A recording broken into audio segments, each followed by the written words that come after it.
तो दोस्तों, क्या आप जानते हैं कि महाभारत युद्ध समाप्त होने के बाद कौरवों की माता गंधारी ने महाभारत युद्ध के लिए श्री कृष्ण को ही दोषी ठहराते हुए श्राप दिया था।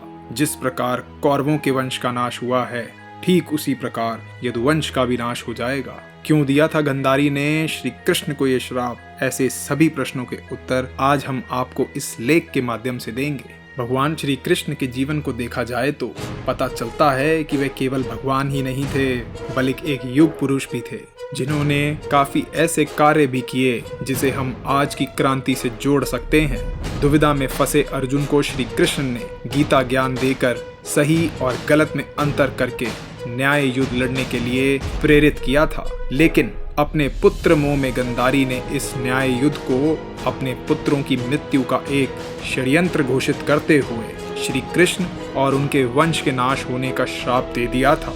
तो दोस्तों, आप यह जान के हैरान हो जाएंगे कि कैसे गंधारी के सिर्फ एक श्राप से ही श्री कृष्ण और उनके पूरे यदुवंश का नाश हो गया था। तो दोस्तों, इस वीडियो को शुरू करने से पहले आप सभी से अनुरोध है कि आप इस वीडियो को पूरा देखें और कमेंट में जय श्री कृष्ण जरूर लिखें। आइए जानते हैं महाभारत की यह कहानी। 18 दिन चले महाभारत के इस युद्ध में रक्तपान के सिवाय कुछ हासिल नहीं हुआ। इस युद्ध में कौरवों के समस्त कुल का नाश हुआ था। साथ ही पांचों पांडवों को छोड़कर पांडव कुल के अधिकांश लोग मारे गए थे। लेकिन इस युद्ध के कारण युद्ध के पश्चात एक और वंश का भी खात्मा हो गया था। वो था श्री कृष्ण जी का यदुवंश।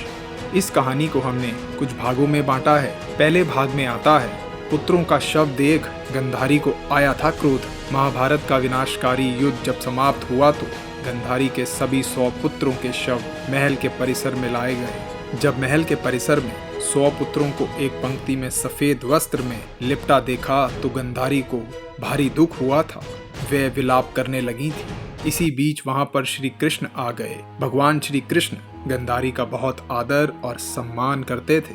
श्री कृष्ण शोक व्यक्त करने के उद्देश्य से जब गंधारी के पास पहुंचे तो श्री कृष्ण को देख गंधारी को क्रोध आ गया। विलाप कर रही गंधारी ने रोते रोते ही श्री कृष्ण से कहा कि यह सब तुम्हारा ही किया हुआ है। गंधारी ने श्री कृष्ण से कहा कि श्री कृष्ण, यदि तुम चाहते तो इस युद्ध को टाला जा सकता था, लेकिन तुमने ऐसा नहीं किया।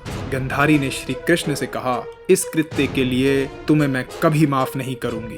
श्री कृष्ण ने दोनों हाथों को जोड़कर गंधारी की सभी बातों को धैर्यपूर्वक सुनते रहे। दूसरे भाग में आता है, गंधारी ने दिया था यदुवंश के नाश का श्राप। महाभारत युद्ध की समाप्ति के बाद जब युधिष्ठिर का राज तिलक हो रहा था, तब कौरवों की माता गंधारी ने महाभारत युद्ध के लिए श्री कृष्ण को दोषी ठहराते हुए श्राप दिया। जिस प्रकार कौरवों का वंश का नाश हुआ, ठीक उसी प्रकार यदुवंश का विनाश हो जाएगा। गंधारी के श्राप से विनाश काल के कारण श्री कृष्ण द्वारिका लौटकर यदुवंशियों को लेकर प्रभास क्षेत्र में आ गए थे। यदुवंशी अपने साथ अन्न भंडार भी ले आए थे। श्री कृष्ण ने ब्राह्मणों को अन्न दान देकर यदुवंशियों को मृत्यु का इंतजार करने का आदेश दे दिया था। कुछ दिनों बाद महाभारत युद्ध की चर्चा करते हुए सात्यकी और कृतवर्मा में विवाद हो गया। सात्यकी ने गुस्से में आकर कृतवर्मा का सिर भी काट दिया। इससे उनमें आपसी युद्ध भड़क उठा और वह समूहों में विभाजित होकर एक दूसरे का संहार करने लगे। इस लड़ाई में श्री कृष्ण के पुत्र प्रद्युम्न और मित्र सात्यकी समेत सभी यदुवंशी मारे गए थे। केवल बबरू और दारुक ही बच गए थे। यदुवंश के नाश के बाद श्री कृष्ण के ज्येष्ठ भाई बलराम समुद्र तट पर बैठ गए और एकाग्रचित होकर परमात्मा में लीन हो गए। इस प्रकार शेषनाग के अवतार बलराम जी ने देह त्यागी और स्वधाम लौट गए। तीसरे भाग में आता है, बहेलिये का तीर लगने से हुई थी श्री कृष्ण की मृत्यु। बलराम जी के देह त्यागने के बाद जब एक दिन श्री कृष्ण जी पीपल के पेड़ के नीचे ध्यान की मुद्रा में बैठे हुए थे, तब उस क्षेत्र में एक जरा नामक बहेलिया आया हुआ था। जरा एक शिकारी था और वह हिरण का शिकार करना चाहता था। जरा को दूर से हिरण के मुख के समान श्री कृष्ण का तलवा दिखाई दिया। बहेलिये ने बिना कोई विचार किए वहीं से एक तीर छोड़ दिया, जो कि श्री कृष्ण के तलवे में जाकर लगा। जब वह पास गया तो उसने देखा कि श्री कृष्ण के पैरों में उसने तीर मार दिया है। इसके बाद उसे बहुत पश्चाताप हुआ और वह क्षमा याचना करने लगा। तब श्री कृष्ण ने बहेलिये से कहा कि जरा तू डर मत, तूने मेरे मन का काम किया है, अब तू मेरी आज्ञा से स्वर्गलोक प्राप्त करेगा। बहेलिये के जाने के बाद वहाँ श्री कृष्ण का सारथी दारुक पहुँच गया। दारुक को देखकर श्री कृष्ण ने कहा कि वह द्वारिका जाकर सभी को यह बताएं कि पूरा यदुवंश नष्ट हो चुका है और बलराम के साथ श्री कृष्ण भी स्वधाम लौट चुके हैं, अतः सभी लोग द्वारिका छोड़ दो।